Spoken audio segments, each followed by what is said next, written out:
Chevella bus accident కేసులో ముగ్గురు అక్క చెల్లెళ్ళు తాండూరుకు చెందిన వాళ్ళు చనిపోయిన సంగతి తెలిసిందే.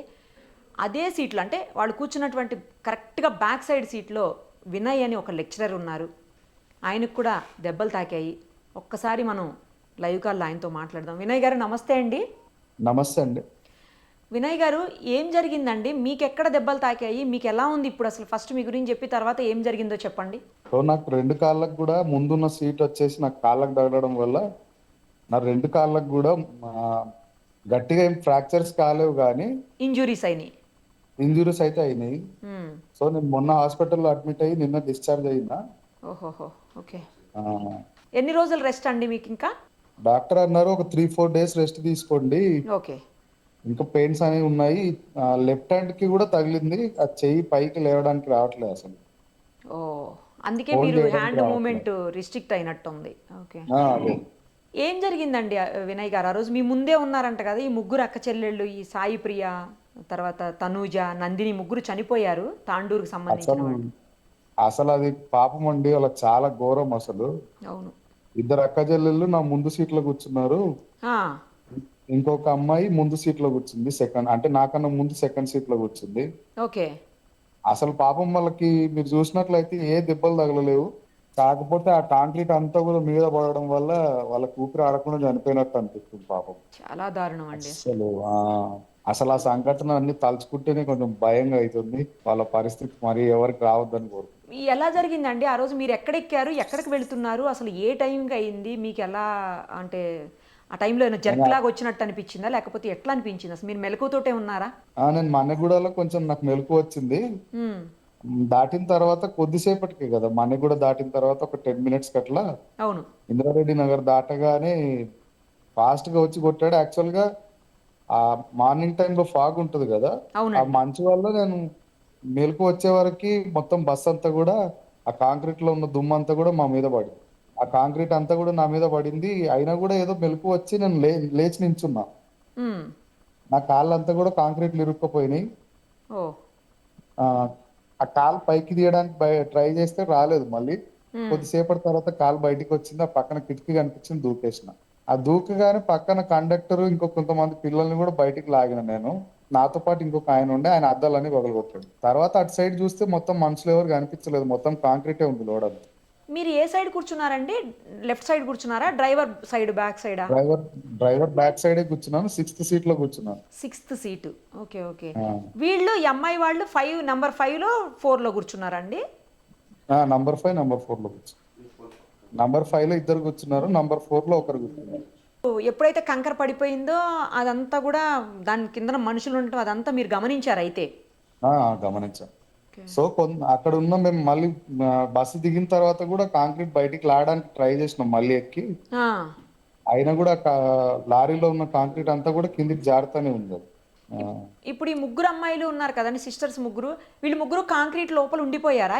కనిపిస్తున్నారా, అసలు కనిపించట్లేదా అండి వాళ్ళు? లేదు, కనిపించట్లేదండి అసలు, అమ్మో. కనిపించట్లేదు. అంటే కంకర మొత్తం ముంచేసింది వాళ్ళని, మునిగిపోయారు ముంచేసింది, కంకరలో? అవును ముంచేసింది. ఓహో. ఏ సీట్ వరకు ముంచేసిందండి కంకర? కూర్చున్న వాళ్ళు కూర్చున్నట్టు ఎక్కడ వరకు మునిగిపోయారు? ఏ సీట్ నెంబర్ వరకు? మా సీట్ వరకు వచ్చిందండి, 6th సీట్ వరకు వచ్చింది. హ్మ్.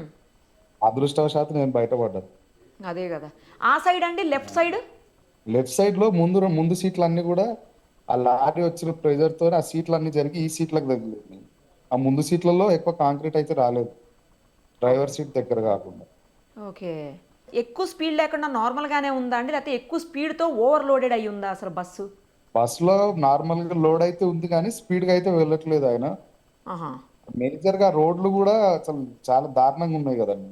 అవును. అప్పర్ జంక్షన్ నుంచి మళ్ళీ వికారాబాద్ వరకు కూడా హ్మ్. ఆ ఏదో టిప్పర్ డ్రైవర్ గుంతను తప్పించడానికి అని చెప్తున్నారు కానీ ఎంత గుంతను తప్పించినా కూడా హ్మ్. మరి అంత ఫాస్ట్ గా అయితే ఉండొద్దు కదా. అవును, అవును. ఆ, ఒకవేళ డివైడర్ ఉన్నట్టు అయితే కానీ బతికే వాళ్ళు ఏమో, లేదంటే వాడు వేరే సైడ్ ఏదైనా చేసేవాడు. కరెక్టే అది కూడా. ఆ, ఇప్పుడు టిప్పరు చాలా స్పీడ్ వస్తుందండి, మీరు టిప్పర్ని ఏమైనా ముందు గమనించారా, లేకపోతే అసలు ఇన్సిడెంట్ అయ్యే వరకు మీరు అంటే ఆహా, మెలకువతోటి అంత లేరా? గమనించలేదండి. హ్మ్. హ్మ్. కాకపోతే టిప్పర్ మీరు అబ్జర్వ్ చేయండి, ఎంత స్పీడ్ గా లేకపోతే అవును. ఆ 6th సీట్ వరకు వస్తాడు అసలు. Correct, correct. చాలా లోపలికి దూసుకొచ్చింది ఆ, కదా. ఒకవేళ వాడు గుంతను తప్పిద్దామన్నా కూడా స్లో చేసుకోవాలి కదా బండి. ఎస్, అవును.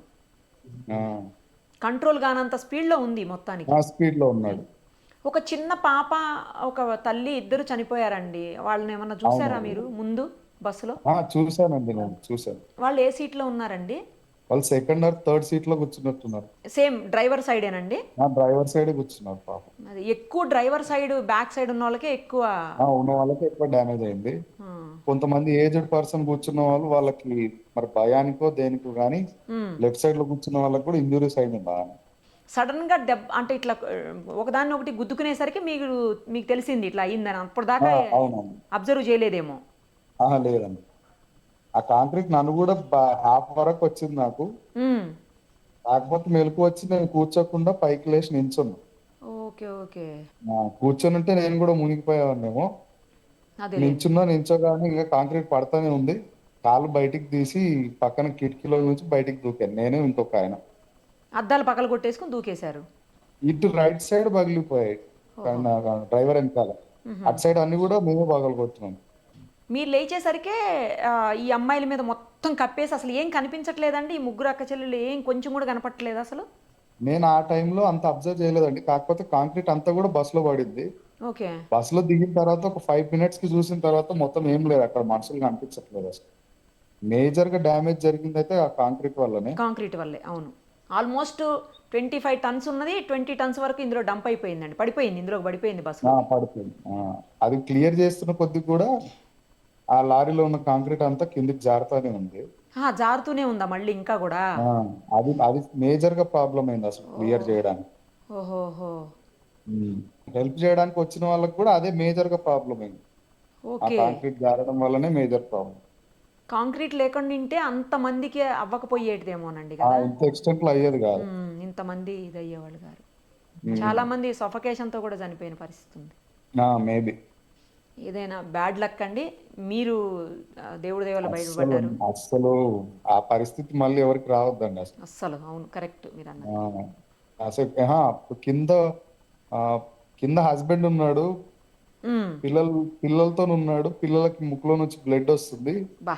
భార్య ఎక్కడుందో తెలియదు. అమ్మో. సింగిల్ గా జర్నీ చేసే వాళ్ళంటే ఏం కాదు కానీ ఉమ్. ఫ్యామిలీతో జర్నీ చేసే వాళ్ళు కొంతమంది వైఫ్ ని ముందు కూర్చోబెట్టి తన వెనకాల కూర్చుంటారు కొంతమంది. అవును, అవును. అట్లా కూడా జరిగింది కొంతమంది. అసలు ఈ తాండూరుకి, మొత్తం తాండూరు మండలికి ఫస్ట్ టైం ఇంత మేజర్ గా. అవును. అసలు నిన్నంతా తాండూరు మొత్తం షాక్ లో ఉన్నారు అసలు.